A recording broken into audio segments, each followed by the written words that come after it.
Assalamualaikum warahmatullahi wabarakatuh. Kami dari kelompok 1 yang beranggotakan Rini Dwi, Indana Malidia, Nurmin Zilatur, Robertus Saprianus akan menjelaskan materi tentang inkasu.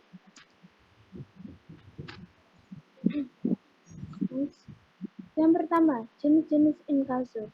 Ada 3 jenis inkasu yang dibedakan berdasarkan pada kriteria tertentu, yaitu next.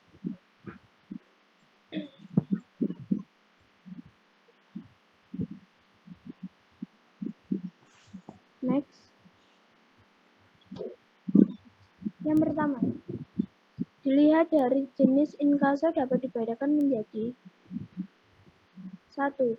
Inkasu dengan warkat tanpa lampiran, yaitu warkat inkasu yang digunakan untuk melakukan transaksi tanpa dilampiri dokumen apapun. Contohnya, cek, belit biro, ataupun surat berharga lainnya. B.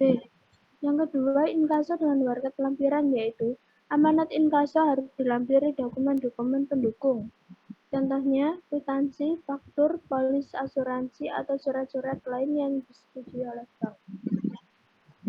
B. Jenis inkasu dilihat dari lalu lintas dananya. Lalu lintas inkasu dibedakan menjadi yang pertama, inkasu keluar, yaitu transaksi atas instruksi nasabah untuk melakukan penagihan kepada pihak ketiga di cabang sendiri atau bank lain di luar kota.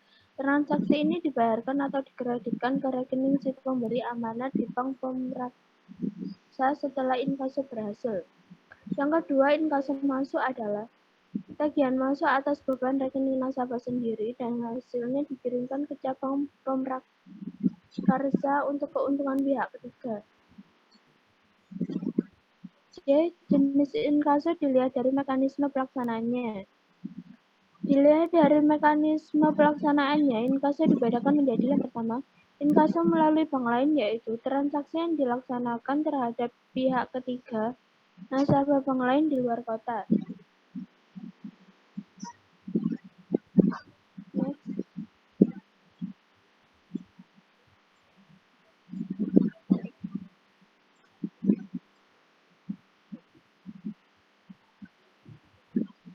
Yang kedua, inkasu melalui cabang bank sendiri, yaitu transaksi yang dilakukan melalui cabang bank sendiri untuk pihak ketiga di luar kota pada kantor cabang bank sendiri. Next. Yang kedua, mekanisme inkasu. Bagaimana mekanisme inkasu? Ada 3 jenis mekanisme inkasu yang lazim dijelaskan, yaitu next.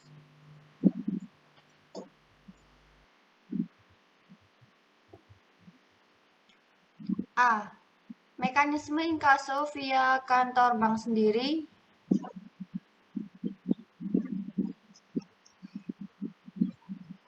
1. X yang merupakan nasabah bank B di Surabaya melakukan transaksi dengan Y yang merupakan nasabah bank A di Jakarta. Dalam hal ini, X melakukan pembayaran kepada Y dengan memberikan cek atau BG bank B Surabaya kepada Y. Y kemudian menyetorkan cek atau BG tersebut ke rekeningnya di Bank A Jakarta.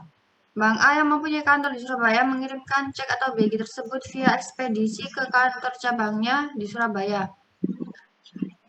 Kantor cabang A di Surabaya lalu mengkliringkan cek atau BG Bank B melalui clearing lokal Surabaya.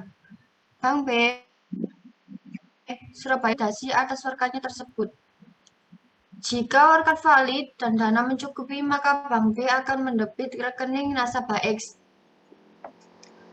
Bank B kemudian menyampaikan informasi mengenai efektivitas dana atau cek BG tersebut melalui penyelenggaraan clearing Surabaya. Bank A Surabaya memperoleh informasi mengenai efektivitas dana cek atau BG Bank B dari penyelenggara clearing Surabaya. Bank A Surabaya kemudian melakukan perhitungan antar kantor dan memberikan informasi kepada kantor Bank A Jakarta mengenai efektivitas dana atas penagihan cek atau BG Bank. Atas informasi tersebut, Bank A Jakarta kemudian mengkredit rekening nasabah Y. Inkaso melalui kantor sendiri biasanya relatif lebih cepat terutama apabila penyampaian hasil clearing antar kantor Bank A di Surabaya dan Jakarta dilakukan secara online. Namun demikian, masih tetap diberlakukan waktu untuk pengiriman fisik warkat antar kota untuk penagihan cek atau BG yang tentunya akan memakan waktu beberapa hari untuk pengiriman ke kota tujuan. Apabila suatu bank tidak mempunyai kantor cabang di wilayah clearing tertuju, maka bank biasanya melakukan inkaso melalui bank lain atau bank koresponden yang mempunyai kantor cabang di wilayah clearing tertuju dengan mekanisme sebagai berikut. Mekanisme inkaso via bank koresponden berikut adalah contohnya. X yang merupakan nasabah Bank B di Surabaya melakukan transaksi dengan Y yang merupakan nasabah Bank A di Jakarta. Dalam hal ini, X melakukan pembayaran Y dengan memberikan cek atau BG Bank B Surabaya. Y kemudian menyetorkan cek atau BG tersebut di rekeningnya di Bank A Jakarta.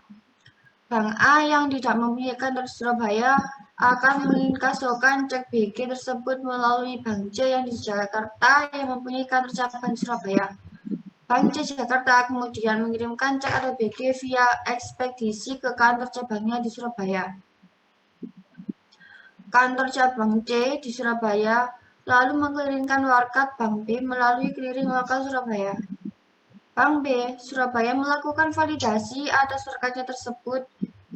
Jika valid dan dana mencukupi, maka Bank B akan mendebit rekening nasabah X. Kemudian, Bank B menyampaikan informasi mengenai efektivitas dana atau cek BG tersebut melalui penyelenggara clearing Surabaya. Dan Bank C Surabaya memperoleh informasi mengenai efektivitas dan dana atas penagihan cek BG dari penyelenggara clearing Surabaya.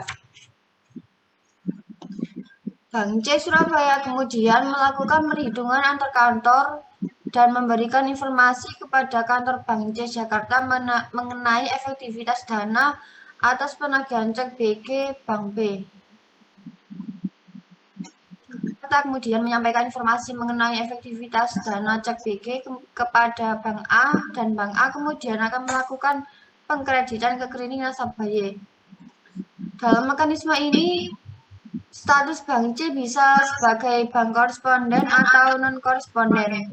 Dalam hal status Bank C merupakan bank koresponden, maka Bank A harus memelihara rekening di Bank C untuk penyelesaian hasil inkaso.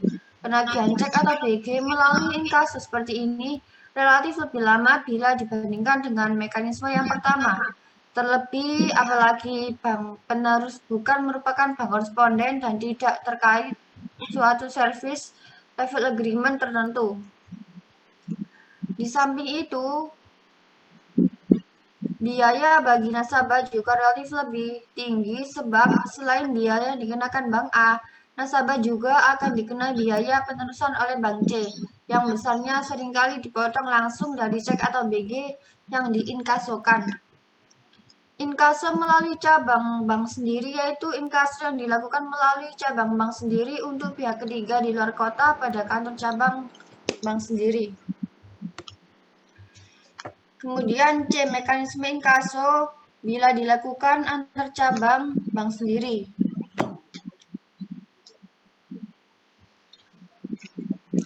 Pemberi amanat penjual Bank Pelaksana Bank A, Bandung, ke Bank Penagih Pemrakarsa Bank A, Semarang.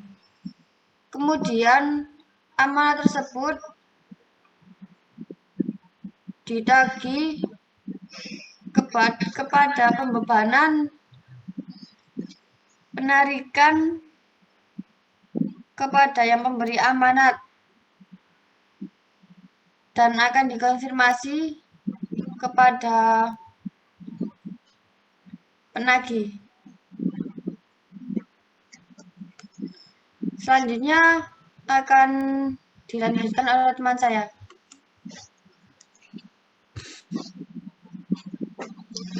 Tiga, Akuntansi inkaso. Akuntansi inkaso ada dua jenis, yakni A. Akuntansi inkaso keluar, B. Akuntansi inkaso masuk. Next.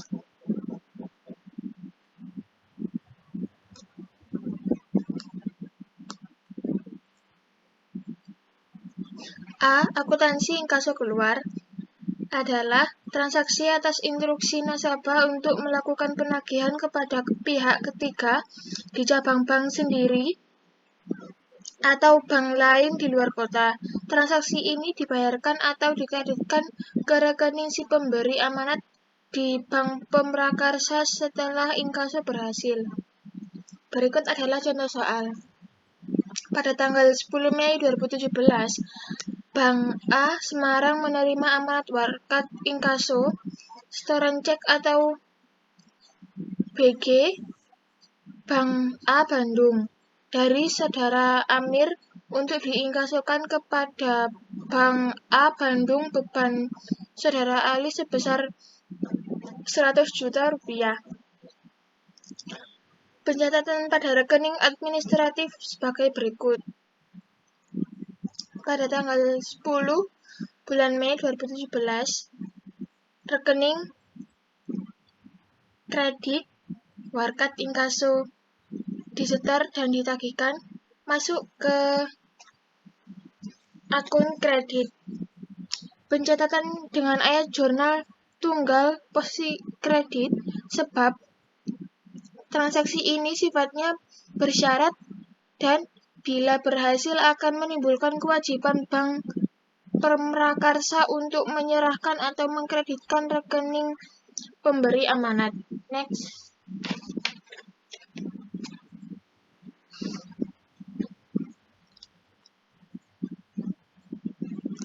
B. Akuntansi inkaso masuk adalah tagihan untuk atas beban rekening nasabah sendiri dan hasilnya dikirimkan ke cabang pemrakarsa untuk keuntungan pihak ketiga. Berikut contoh soalnya.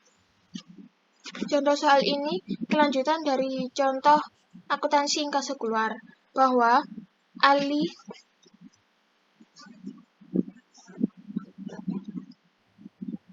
Ali sepakat untuk membayar dengan beban giro Ali sebesar 50 juta, beban tabungan Ali sebesar 20 juta, dan cek Bank A Bandung ditarik oleh Amin sebesar 30 juta.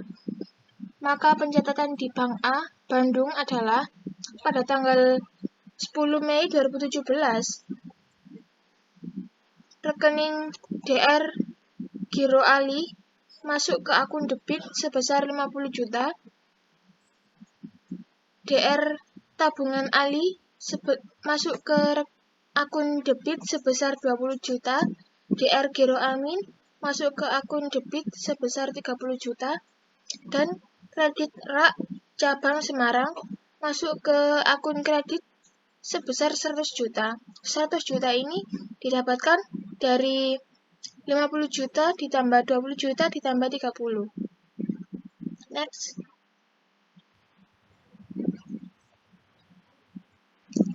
Terima kasih. Dan apabila ada kesalahan kata, mohon dimaafkan.